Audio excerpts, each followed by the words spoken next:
Hello, my name is Dante Renee, and welcome to the 10 Room Bizarre YouTube page where I talk about films that I believe need to be talked about more. Tonight's film is 1988's, here it is, folks, Screwball Hotel. 1988's Screwball Hotel. Tagline, please do not disturb the guests, they already are. This is the VHS copy, former rental copy, right here. You can see some of the cast. This is the back here. Get some of that. And this is a rental copy of Screwball Hotel. This has never been released officially on DVD yet. You can find bootlegs, DVD-Rs online, but this is a VHS copy. You can find VHS copies obviously used on Amazon, eBay, so on and so forth. This is an 80s sex comedy. If you were going to give it a genre, and this is a rare one because it's actually 1 hour and 41 minutes. Typically 80s sex comedies don't go really over the 90-minute mark, but this is 1 hour and 41 minutes, and it is chock full of stuff. It's not like, oh, it's 1 hour and 41 minutes. It's like, holy crap, it's 1 hour and 41 minutes. There's so much good stuff in this movie. I had to write down some of the insanity here. I'm just going to start off with a bunch of stuff, and then we're going to go in a little bit deeper. But we have S&M in here. We have bestiality. We have illegal gambling. We have oil wrestling with the devil. We have mafia. We have cocaine, lots of cocaine. We have role playing and sexual role playing in all different costumes and outfits, even including a frog. Wow, yes, we have a corrupt preacher. We have a purity pageant gone wrong. And let's see what else here. We have religious services, baptisms in a hotel fountain, and if that were not enough, we even have machine gunning old woman. Yes, an old lady with a machine gun. These are just a few of the elements in Screwball Hotel to kind of just whet your appetite here for an 80s sex comedy. That is chock full of insanity right there for an 80s sex comedy. This is essentially a movie about three guys in military school who kind of get kicked out and they're forced to work, and they scrounge up all the money that they have, and they get employed at a hotel that is going out of business. Basically, they're not going to get paid for a long period of time, but they're going to work there and they're going to get room and board.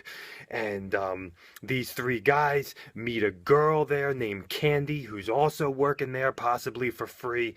And they get this camaraderie with each other, and there's a corrupt leadership at this place that doesn't want this place to go on anymore and wants to sell it off to some corrupt idiot. And basically, this is a film that is really in a hotel. I believe it's the Biltmore Hotel in Florida. This is a movie that just feels like the summer. It feels like Miami. It feels like Florida. And you're going through all of the adventures in this hotel. All of the adventures in this hotel with the different guests. There's guests from Australia, there's S&M guests, there's all these different guests in this beautiful hotel with supposedly the largest swimming pool in North America, as they say in the movie. I don't know if that's the real case at the Biltmore, the real hotel in Florida. But you're taking all the adventures of all the different guests and all the parties there and all the wild escapades of the things that I listed at the get-go here. And you're getting kind of the love relationships of the three guys and the crazy antics sexually, but also trying to raise money to keep this hotel afloat and to keep it going.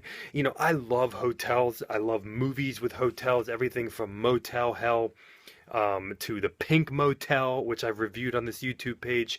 I just love motel movies, hotel movies, and I love motels and hotels in real life. I mean, even to the Hollywood movies like Vacancy and things like that, or even Psycho. You know, I just love hotel movies, and this is a movie that's seeped and steeped in an actual hotel, obviously. And it is as it's like vacant, it's kind of sad, and you're kind of in the hallways and you're in the lobby a lot, especially with the role-playing couple that's freaking hilarious.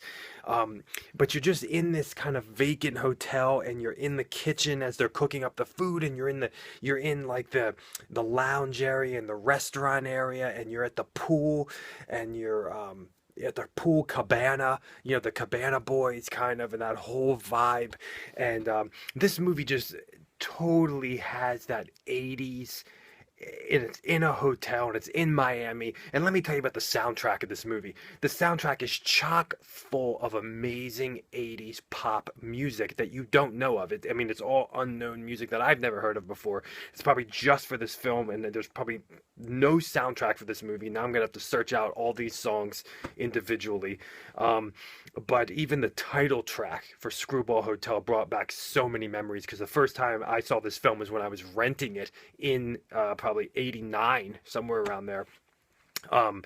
And there's just so many antics. And now, sexually, the film is, you have tons of topless nudity. You don't have any bottomless stuff. Typically, teen sex comedies didn't have that, unless you're looking at Girls at the Copacabana from Jess Franco. But you have lots of topless nudity. You have lots of thongs, lots of lingerie, and the movie is heavy on butts. The movie is really, really heavy. Even it's a couple close butt shots in thongs or in the oil wrestling scene. And in particular, the one girl who's part of the gang, her name's Candy. She wears the shortest skirts I've ever seen in my life, and she also has some like upskirt panty shots and all this kind of craziness.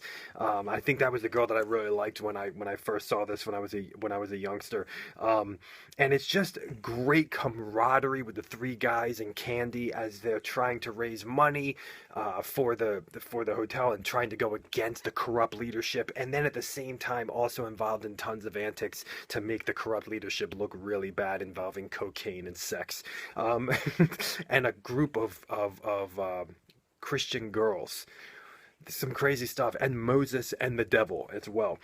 There's just so much craziness going on in this film, and it's just such a great time. Look at the artwork on the cover there. The guy's pants are falling down, as you can see, and he has a hot dog and wine on his plate there. Put out by MCA Home Video.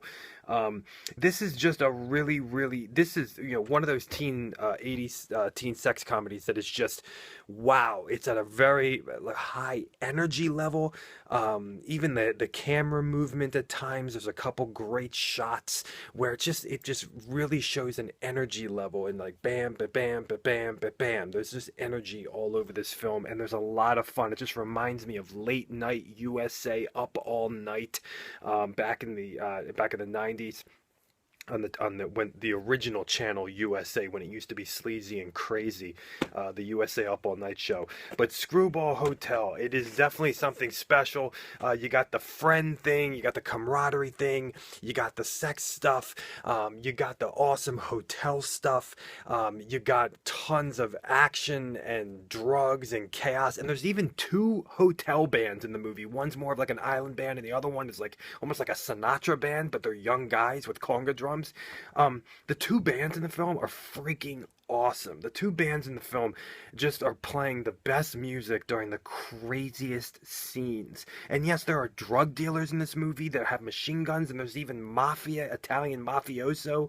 There's so much craziness in this movie that this teen sex comedy really starts to go into almost like 70s exploitation territory, but it never really gets like quote unquote dark, if you catch my drift, but it's like pretty disturbing subject matter at times, right? And we even have like I said, some bestiality references, which is really nuts, involving a goat, or is it no, sheep, sorry, sheep.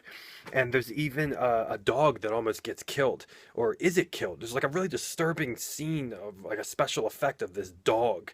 I'm not going to get into it too much, but this cute dog, and it's kind of bizarre. And there's even There's lots of allusions to oral sex, and there's a really climactic, crazy ending involving oral sex, possibly. So this is great. It may not be the Ritz, but for beautiful girls and big laughs, check into the Screwball Hotel, 1988, folks. The Screwball Hotel, only available on VHS, and there's probably bootleg DVD-R copies. No, not probably. There are, but I recommend this highly. I'm going to be. There are already some teen sex comedy type stuff on this YouTube channel. There's going to be many, many more coming. Thank you so much for watching the 10 Room Bizarro YouTube page, where I talk about films like this one that I believe need to be talked about more.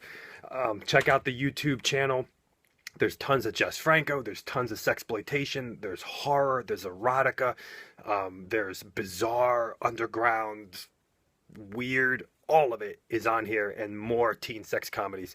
Thank you so much, guys, for watching. Please feel free to check out my own personal films at youtube.com/poopy diarrhea. And yes, this is Screwball Hotel right here, folks.